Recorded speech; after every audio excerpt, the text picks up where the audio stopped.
In this lesson, we wanted to understand how scientists depict evolution. And we depict evolution in this branching pattern, like we see here, evolutionary trees. And those evolutionary trees are essentially like a timeline that shows a population splitting. And we can use that to understand how evolution occurred. Essentially, each tree is a hypothesis, right? And then we'll look into how we gather evidence for that in other lessons. But there are some key terms to know. First, let me jump over here, okay? Here's a nice little evolutionary tree for us to use, okay? This tree is showing that A, B, C, and E were all part of one group. That's what this branch is back here, a single population. At some point in time, the ancestor, the most recent common ancestor, that's what this node is here, that B, C, D, and E all share, split, and A split away from it. So these guys all continue to be part of the same population, whereas A was no longer part of that. So any evolution that happened after A split off, B, C, D, and E are going to share. We call that homology. It's a characteristic that's inherited from a common ancestor. And so homology is a key thing. Now, let's say E has hair and A has hair. Well, after they split off, hair doesn't evolve until all the way down here in E, and it evolves someplace up here in A.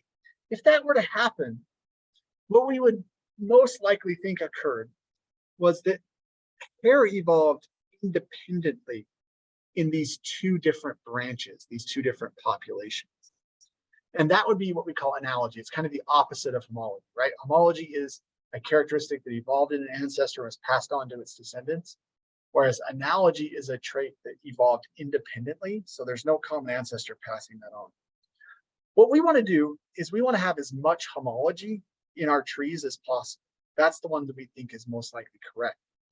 And so that's kind of the evidence behind why we choose one tree over another. We use that homology. Now, the best type of homology to use as evidence is synapomorphy. Synapomorphy is a special case of homology. All homology is synapomorphy, but synapomorphy is only a character is only a synapomorphy in special cases. So let's say I had C and E inherited character 4 from a common ancestor. Actually, let's move back here. Let's say D, C, and E. We have character 4 evolved and was passed on to all 3 of these descendants, D, C, and E.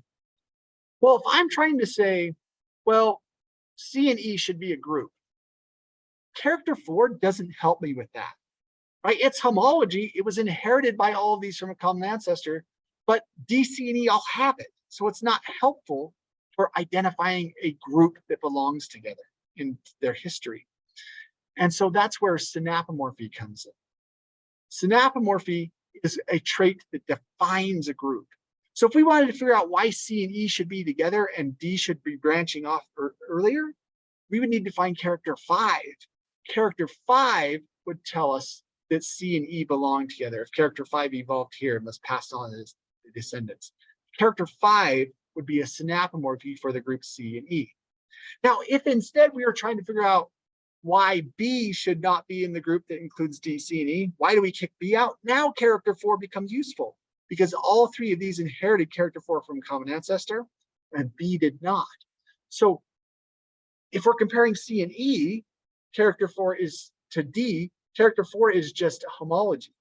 But if we're comparing D, C, and E to B, now all of a sudden that character 4 becomes a defining character of this group.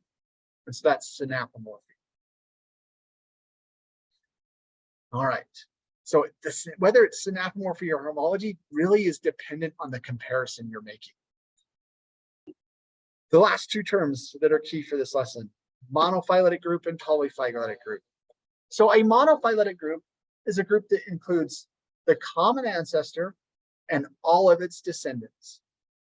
So if I wanted to make a group that included C, E, and B, but excluded D, I couldn't make that group because the most recent common ancestor for B, C, and E is this node right here, right? That's where they all originated from. Excluding D, I've left out one of its descendants. The most common application of this in real life is when we exclude birds. We say, oh, here's a group called reptiles, and birds aren't part of it. Because birds are actually more closely related to some reptiles than other reptiles are to other reptiles. Like a crocodile is more closely related to a bird than it is to, say, a gecko. So because of that, that would be a bad group. Right? That would be a paraphyletic group is what we call that, where we've left out one of the descendant taxa. A polyphyletic group is when we base our groups based on analogy rather than homology. So if we're looking and saying, well, A and E both have hair, so we're going to make a group out of that. That's a bad way to form a group, right? We want to base it on the most amount of synapomorphy for that group.